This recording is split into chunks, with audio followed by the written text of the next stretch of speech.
രാജ്യത്ത് petrol diesel വില ഉടൻ കുറയില്ല. കമ്പനികളുടെ നഷ്ടം നികത്തൽ പ്രഥമ പരിഗണനയെന്ന് പെട്രോളിയം മന്ത്രി ഹർദീപ് സിംഗ് പുരി. കുറഞ്ഞ നിരക്കിലുള്ള ക്രൂഡ് ഓയിൽ ഇന്ത്യൻ റിഫൈനറികളിൽ എത്തിയിട്ട് കുറയ്ക്കാമെന്ന് മന്ത്രി. ഇപ്പോൾ വിൽക്കുന്നത് വില കൂടിയ സമയത്തുള്ള പെട്രോളെന്നും മന്ത്രി പറയുന്നു. വിവരങ്ങളുമായി ഇപ്പോൾ ഫെമിന ദില്ലിയിൽ നിന്ന് ചേരുന്നുണ്ട്. ഫെമിന, ഏതായാലും മുൻപ് ക്രൂഡ് ഓയിലിൻ്റെ വില അന്താരാഷ്ട്ര വിപണിയിൽ $100 താഴെ $70 വരെ എത്തിയ സാഹചര്യത്തിൽ പോലും രാജ്യത്ത് വില കുറച്ചിട്ടില്ല. ഇപ്പോൾ പശ്ചിമേഷ്യ പ്രതിസന്ധിയുടെ പശ്ചാത്തലത്തിന് വില കൂട്ടുകയാണ് ചെയ്തത്. ഇപ്പോൾ വലിയ തരത്തിൽ രാജ്യം ക്രൂഡ് ഓയിൽ സംഭരിക്കുന്നു. അന്താരാഷ്ട്ര വിപണിയിൽ എണ്ണവില വലിയ രീതിയിൽ കുറയുന്നു. പക്ഷേ ഇപ്പോഴും കമ്പനികളുടെ നഷ്ടം നികത്തുന്നതാണ് പ്രഥമ പരിഗണന എന്നാണ് കേന്ദ്രമന്ത്രി പറയുന്നത്. ഇതെന്ത് ന്യായമാണ്? രാജ്യത്തെ ജനങ്ങൾക്ക് അല്ലേ സർക്കാർ ആശ്വാസമാകേണ്ടത്? മുൻപും കള്ളങ്ങൾ പറഞ്ഞുകൊണ്ടിരിക്കുന്നു, ഇപ്പോഴും അതേ കള്ളങ്ങൾ. എന്താണ് ഹർദീപ് സിംഗ് പുരി പറയുന്നത്? മറ്റു കാര്യങ്ങൾ. രാജ്യത്ത് പെട്രോൾ ഡീസൽ വില ഉടൻ കുറയില്ല, കമ്പനികളുടെ നഷ്ടം നികത്തലാണ് പ്രഥമ പരിഗണന എന്നാണ് പെട്രോളിയം മന്ത്രി ഹർദീപ് സിംഗ് പുരി പറയുന്നത്.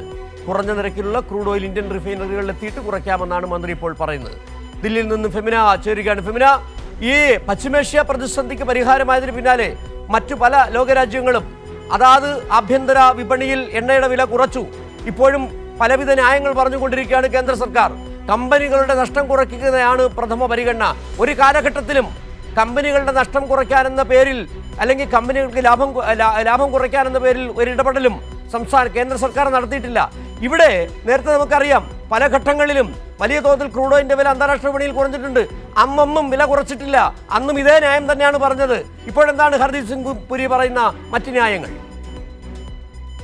അതെ, അന്താരാഷ്ട്ര വിപണിയിൽ ക്രൂഡ് ഓയിലിന്റെ വില ഇപ്പോൾ കുറഞ്ഞിരിക്കുകയാണ്. ഈ ഹോർമോസ് കടലിടുക്കിലൂടെയൊക്കെയുള്ള ഉപരോധം നീങ്ങിയതിനു ശേഷം ആഗോള വിപണിയിൽ ക്രൂഡ് ഓയിലിന്റെ വില കുറയുമ്പോഴും രാജ്യത്ത് ഇതുവരെ പെട്രോളിന്റെയും ഡീസലിന്റെയും വിലയിൽ മാറ്റം വന്നിട്ടില്ല.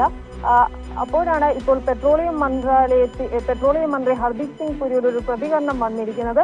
അദ്ദേഹം പറയുന്നത് കമ്പനികൾ ഇന്ത്യയിലെ പൊതുമേഖലാ എണ്ണ കമ്പനികൾ നഷ്ടത്തിലാണ്, അവയൊരു നഷ്ടം നികത്തുക എന്നതിനാണ് പരിഗണനയെന്നാണ് അദ്ദേഹത്തിന്റെ ഭാഗത്തു നിന്നുണ്ടാകുന്ന ഒരു വിശദീകരണം. മാത്രമല്ല, ഈ കുറഞ്ഞ നിരക്കിലുള്ള ക്രൂഡ് ഓയിൽ ഇന്ത്യൻ റിഫൈനറികളിൽ എത്തിയിട്ടില്ല, അതിനുശേഷം വേണമെങ്കിൽ കുറയ്ക്കുന്നത് പരിഗണിക്കാമെന്നൊരു വിചിത്ര ന്യായീകരണമാണ് അദ്ദേഹത്തിന്റെ ഭാഗത്തു നിന്നുണ്ടാകുന്നത്. ഇപ്പോൾ വിൽക്കുന്നത് വില കൂടിയ സമയത്തുള്ള പെട്രോളും ഡീസലുമാണ് എന്നാണ് മന്ത്രി പറയുന്നത്. 2 മാസം മുമ്പ് അതായത് വില കൂടിയ സമയത്ത് ഇന്ത്യയിലേക്ക് എത്തിയ ക്രൂഡ് ഓയിലാണ് ഇപ്പോൾ വിപണിയിൽ വിൽക്കുന്നത്. അതുകൊണ്ട് ഇനിയും 2 മാസമെങ്കിലും ഈ വില കുറഞ്ഞ ക്രൂഡ് ഓയിൽ രാജ്യത്ത് എത്താൻ ഇന്ത്യൻ റിഫൈനറികളിൽ എത്താൻ സമയമെടുക്കും എന്ന തരത്തിലുള്ള ഒരു വിശദീകരണമാണ് അദ്ദേഹത്തിന്റെ ഭാഗത്ത് നിന്നുണ്ടാകുന്നത്. എന്നാൽ ഇതേ സമയം തന്നെ സ്വകാര്യ എണ്ണ കമ്പനിയായിട്ടുള്ള നയാര എനർജി രാജ്യത്ത് പെട്രോളിന്റെയും ഡീസലിന്റെയും വില കുറച്ചിട്ടുണ്ട് എന്നതുകൂടി ഓർക്കണം.